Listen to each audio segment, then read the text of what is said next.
Hi there, my name is Emily. I'm also known as Grandma B, and I have a home baking business called Grandma B's Mini Treats. And I'm also working as a dessert baker, pastry chef at an incredible local restaurant we have here where I live called Feast. So I am trying my hand at YouTube.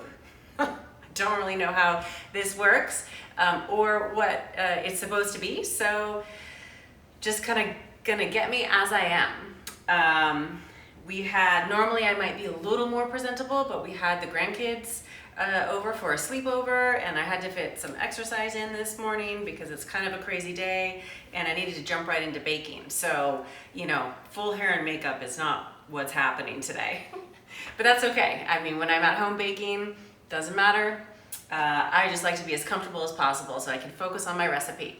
And today, actually, I'm just gonna be making a very simple cornflake cookie recipe. So I have a base recipe that I typically start with when I'm kind of trying something new.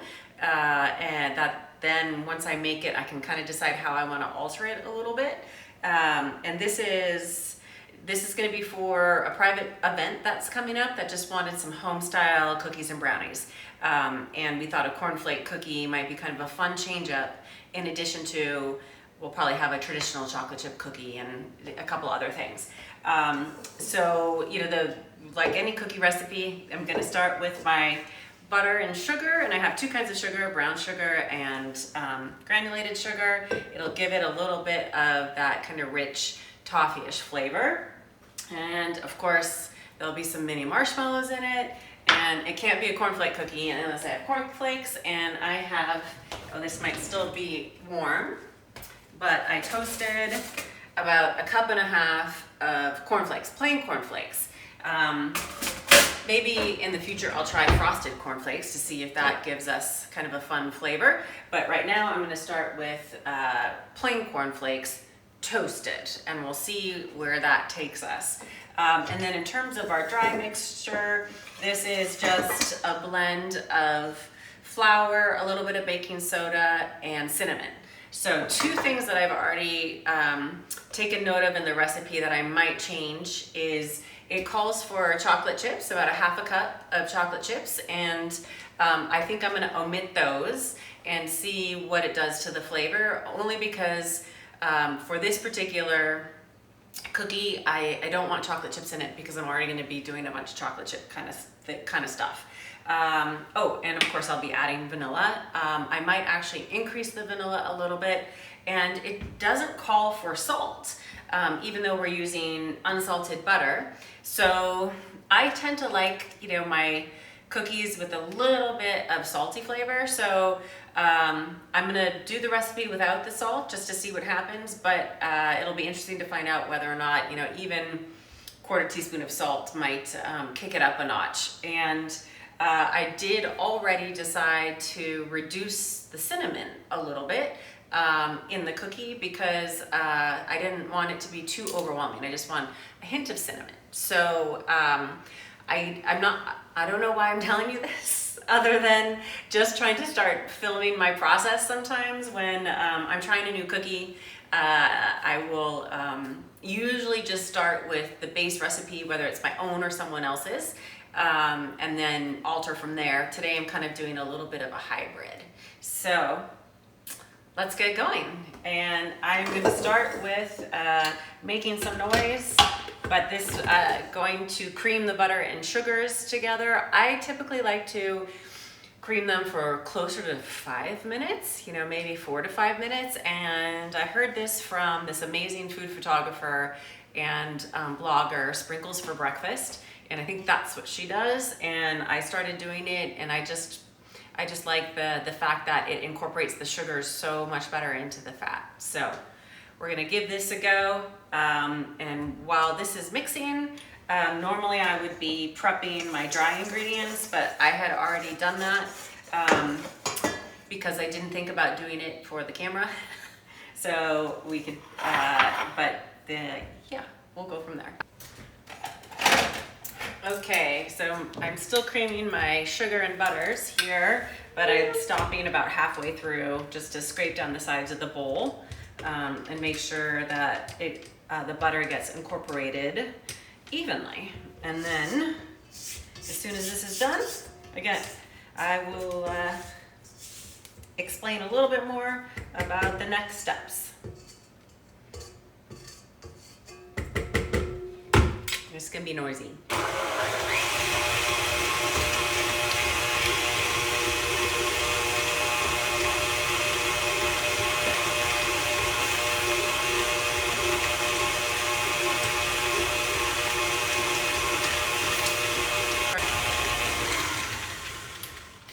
Okay, I think the butter and sugar is pretty well incorporated together. I'll show you here in a second. I'm just gonna scrape down the sides of the bowl to make sure everything eventually gets mixed together evenly. And I'm sure I do things much slower than, you know, trained professionals, but like most people, I just learned from my own grandma and kind of learned on my own. So I've, you know, I kind of just like to do things the way that I do them until I learn differently. That maybe I really shouldn't be doing them. So, okay, again, typical cookie recipe. My next steps are going to be just to add in the egg, and in this case, just one egg. A lot of recipes are two. One egg, and then about a teaspoon of vanilla. And in terms, I suppose, of my baking style, I always go a little bit heavy on the vanilla and just a smidge lighter on baking soda whenever it's incorporated. It's just kind of my personal preference a little bit. And just so you know, and I'll write this in the description for the video, I started with half a cup of butter, so one stick, and a half cup each of granulated sugar and brown sugar. And this is one egg and about a teaspoon of vanilla.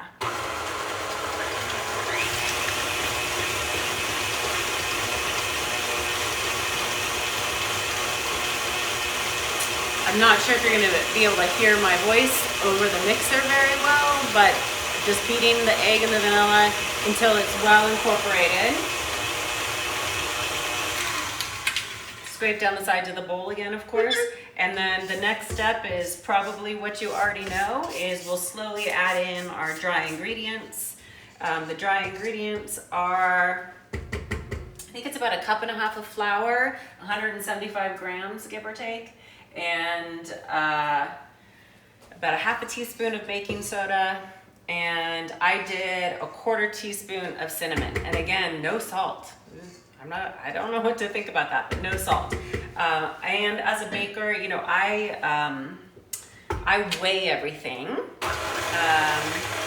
I actually will sift my flour before I weigh it for the recipe itself, just because I don't know, I'm sort of big on aerating the flour quite a bit.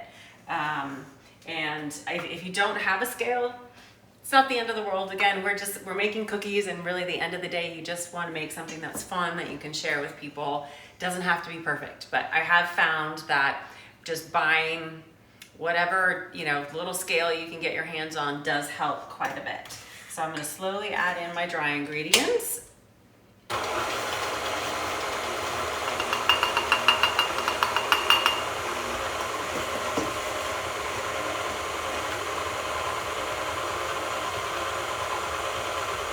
And I'll probably do this in, you know, four steps, 3 or 4 steps. It's not a big batch. You know, normally if I'm not testing it, you know, once it's done, I probably would double it just to make sure I have a little, you know, a bunch of cookies.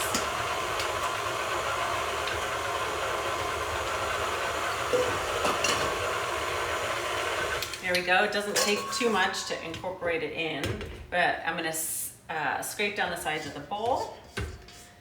Just make sure that I don't have loose flour on the bottom. I'll try to show you what it looks like here before I finish this off.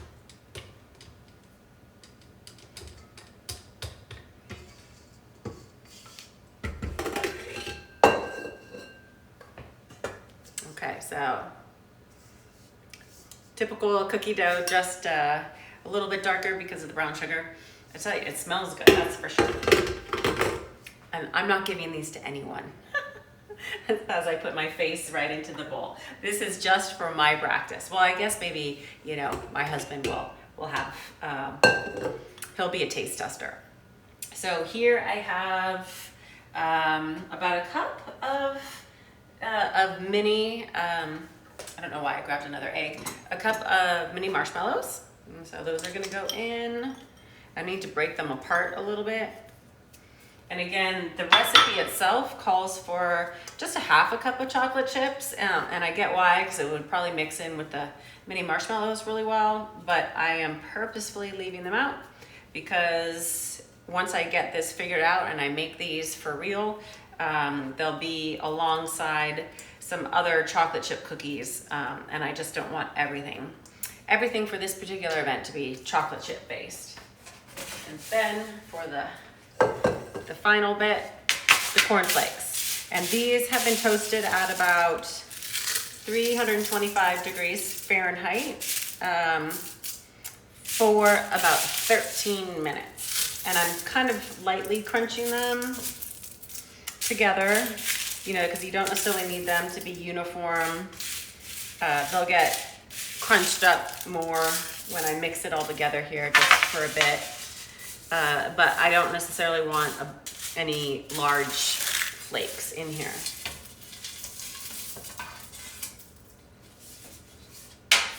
So this is what it looks like with everything in it.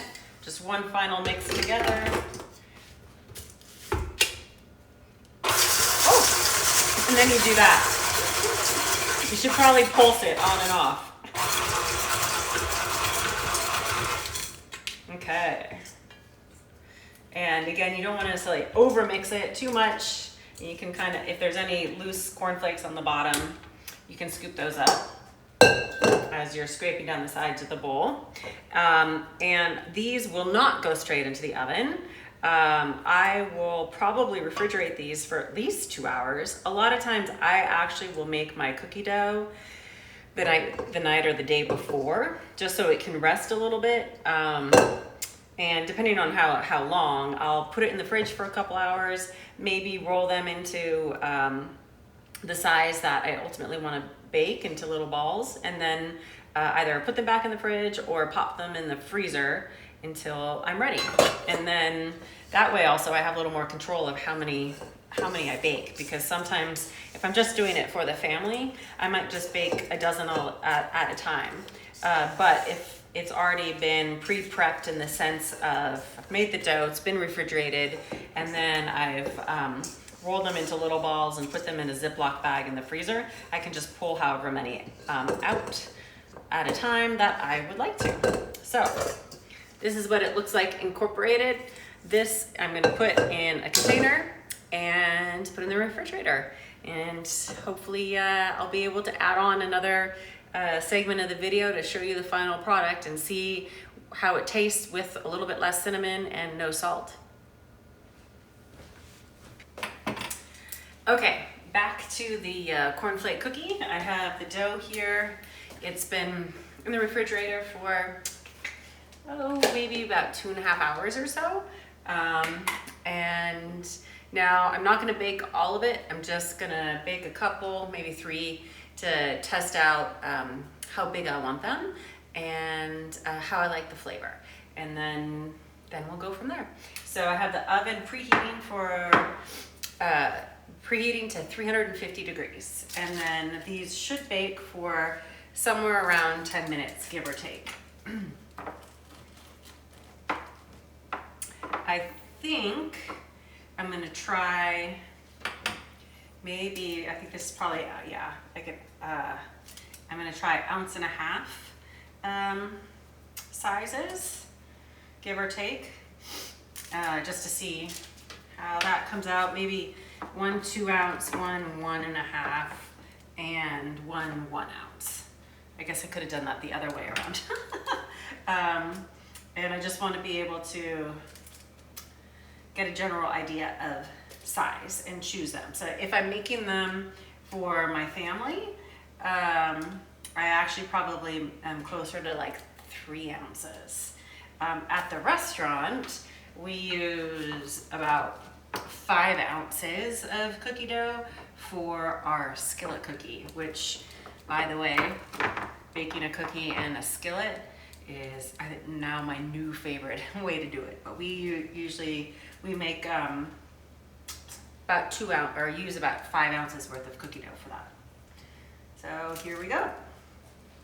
Now, since the dough is pretty cold, and yes, I know I'm taking a bit of a risk because this 1 ounce one isn't really gonna cook, is probably gonna cook much quicker than the rest, but I'm okay with that because, again, this is just a test to see how the recipe goes, how sizing works, how the bake time is, all that good stuff. So in they go. Okay, cornflake cookies are out of the oven. This is my 1 ounce, 1.5 ounce, 2 ounce sizes. They ended up baking for about closer to 15 minutes, give or take. I sprayed some nonstick spray on this biscuit cutter, and when I was pulling them out of the oven, I kind of sorta went around to make them a little bit more into a circle because the marshmallows, of course, kind of cause them to spread out a little bit. But I never really worry about them having to be perfectly round because I like the idea of them being homemade, and homemade is not perfect. And it's also just not what my style is. So I think, though, for the event that we're doing, so I feel like this is a good home-baked size. This might be a little bit big, but is fun. And if you want kind of a more snack size for, say, a party where you're gonna have multiple desserts, the 1 ounce is a pretty good size. But I'm gonna break it into the 1.5 ounce. And this is meant to be a chewy cookie. So it's gonna be crisp on the very edges, at least that's the idea. Chewy in the middle. I think this is a great recipe. I do feel like maybe a 1/4 teaspoon, or even 1/8 of a teaspoon of salt might help it a little bit. I do miss the chocolate chips some because the chocolatey flavor with the brown sugar and the marshmallows makes it really rich, but I think next to a platter of brownies and chocolate chip cookies, kind of a good alternative. It's sort of like having a different kind of oatmeal cookie available. So, thank you for watching my video. I'll post the recipe in the comments. If you have any suggestions, please feel free to make some, and hopefully we'll be doing more of these videos together soon. Thanks very much.